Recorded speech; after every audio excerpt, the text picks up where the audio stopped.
Halo, selamat pagi anak-anak. Ketemu lagi dengan Pak Dudi. Kali ini Pak Dudi ingin melanjutkan materi pada pertemuan yang lalu, ya masih tentang metabolisme. Pada pertemuan yang lalu kita membahas tentang metabolisme ada dua macam, yaitu katabolisme dan anabolisme.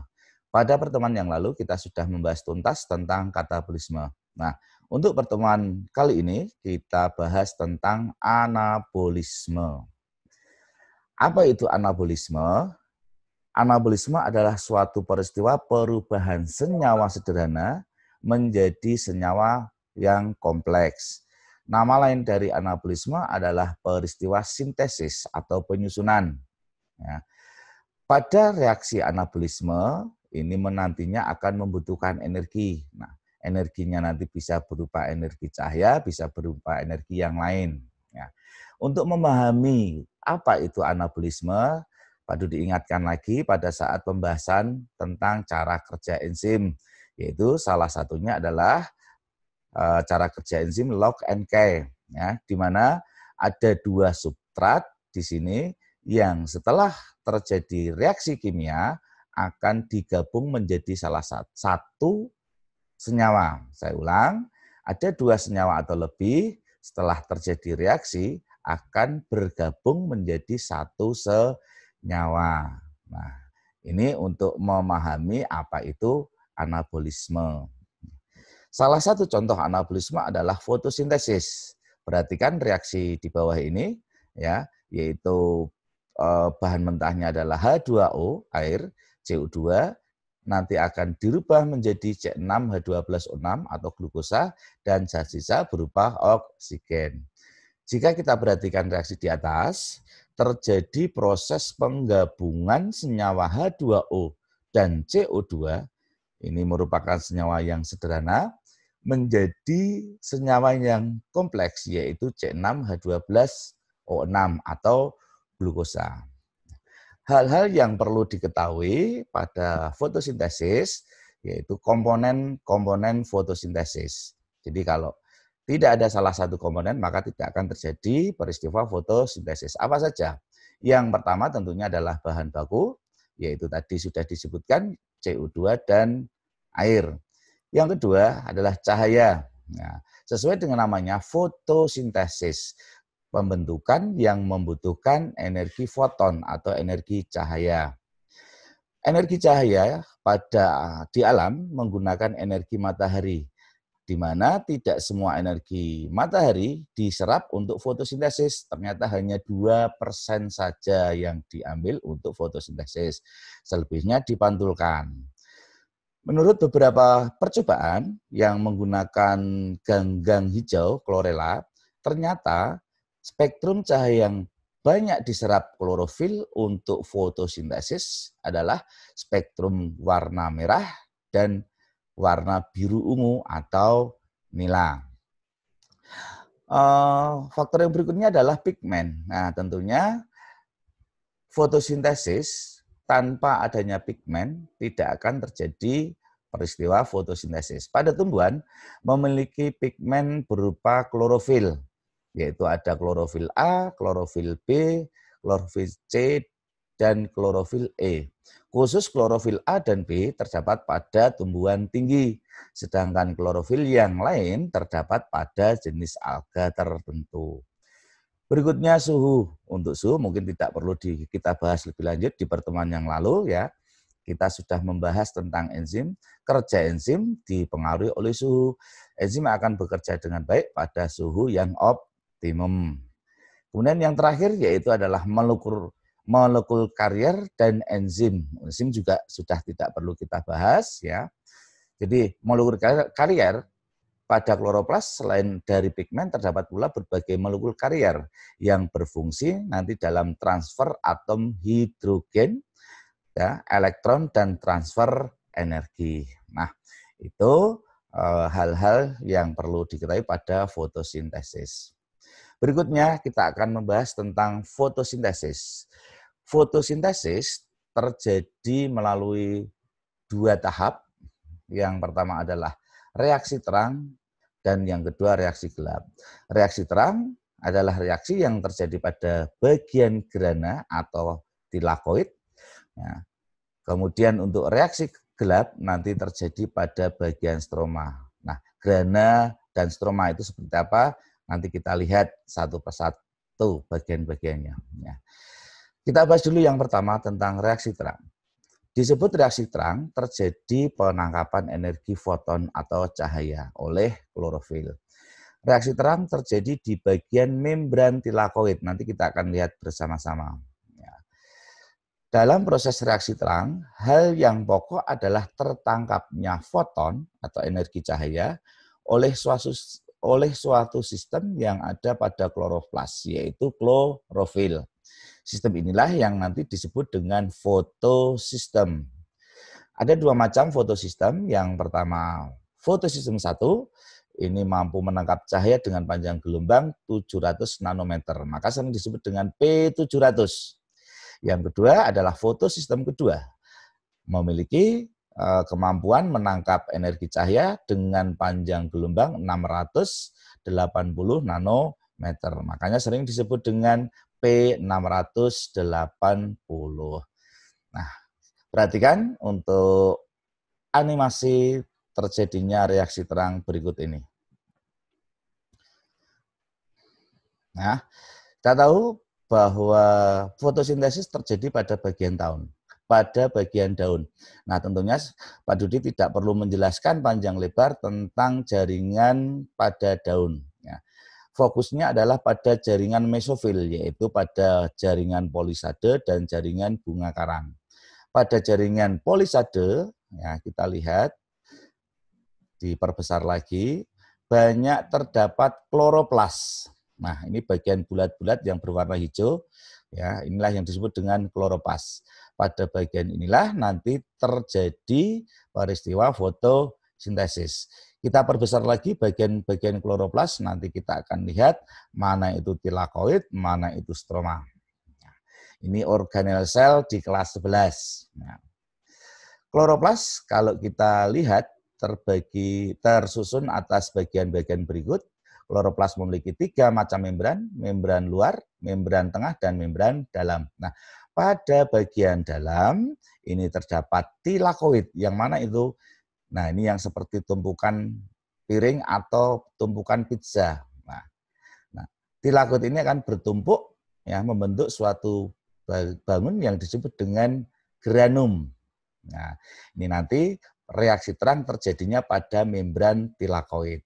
Sedangkan yang bagian tengah, ini cairan, disebut dengan stroma. Ini nanti pada tahap yang kedua, reaksi gelap. Nah, kita berbesar pada bagian tilakoidnya. Kita ingin melihat bagian membran tilakoid. Nah, ini membran tilakoidnya diperbesar lagi. Nah, di sini, di membran tilakoid, di dalamnya ada klorofil yang membentuk fotosistem.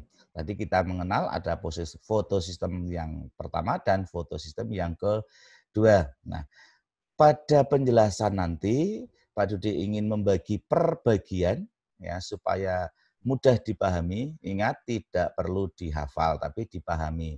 Pak Dudi bagi menjadi beberapa bagian. Sekali lagi, ya, bagian yang pertama, kedua, ketiga, 4, dan 5. Nah, bagian yang pertama dulu. Ya, perhatikan baik-baik animasinya, apa yang terjadi di situ, perhatikan. Ya, ini ada cahaya foton mengenai fotosistem yang kedua. Ya, cahaya foton mengenai fotosistem yang kedua mengakibatkan elektron terlepas atau tereksitasi.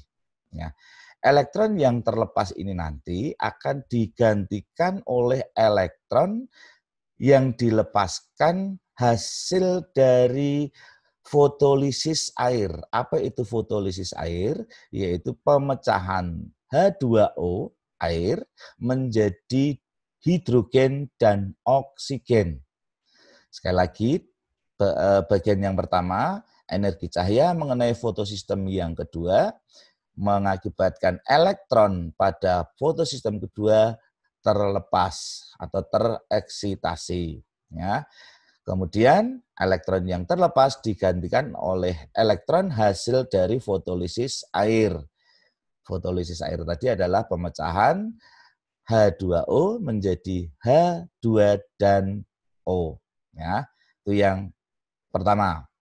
Yang kedua adalah pengangkutan elektron dari PS2 menuju PS1 ya melalui jalur sitokrom. Ya, diangkut, ditangkap elektron yang dilepaskan tadi ditangkap oleh plastoquinen, kemudian dilanjut di sitokrom ya, dan terakhir di plastosiasin. Jadi sekali lagi tahap yang kedua adalah pengangkutan elektron melalui jalur sitokrom. Sekarang yang ketiga, peristiwanya sama seperti yang pertama. Ya, ada energi foton mengenai PS yang pertama, PS1, maka PS1 akan melepaskan elektronnya, elektron tereksitasi. Nah, elektron yang dilepaskan ini nanti digantikan elektron dari jalur sitokrom tadi.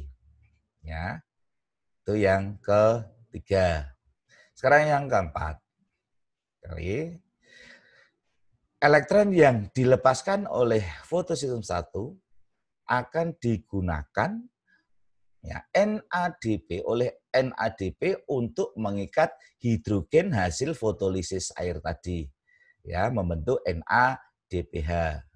Ya, saya ulang, elektron yang dilepaskan fotosistem 1 digunakan untuk oleh NADP untuk mengikat hidrogen ya hasil fotolisis air menjadi NADPH. Nah, selesai untuk yang keempat. Dan yang kelima, pada saat terjadinya pelepasan elektron digunakan juga untuk membentuk ATP ya, di mana ADP mengikat fosfat ya membentuk ATP. Demikian ini per bagian, jadi ada 5 bagian. Nah, kalau kita lihat secara bersama-sama, perhatikan baik-baik, ya, animasinya seperti ini. Ya, seperti itu. Jadi kalau tadi dibagi-bagi, ya. Oke. Jadi hasil akhir dari reaksi terang adalah tadi apa?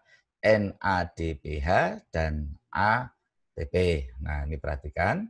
Ini proses secara keseluruhan.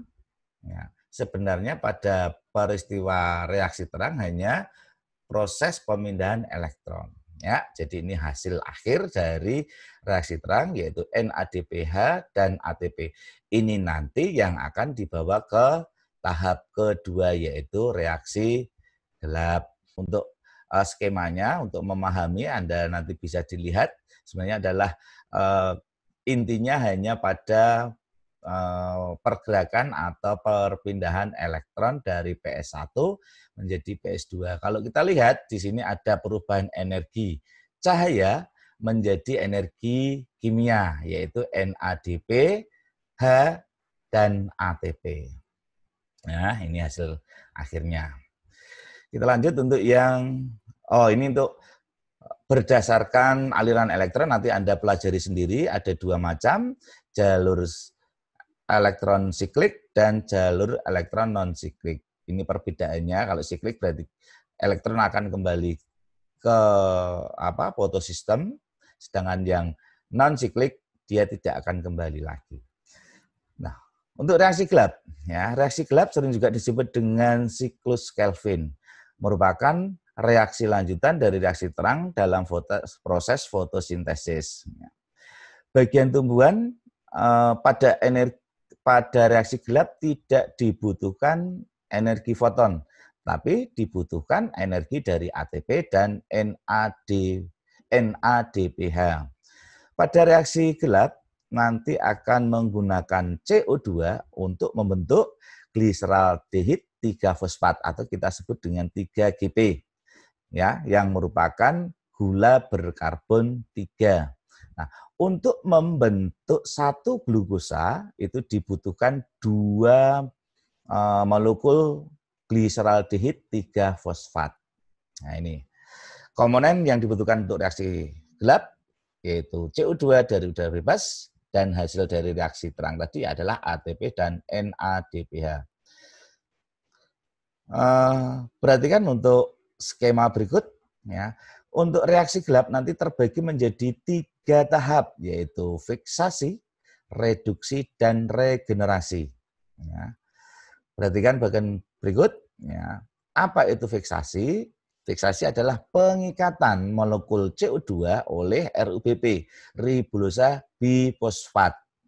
Jadi diikat membentuk molekul senyawa asam fosfogliserat.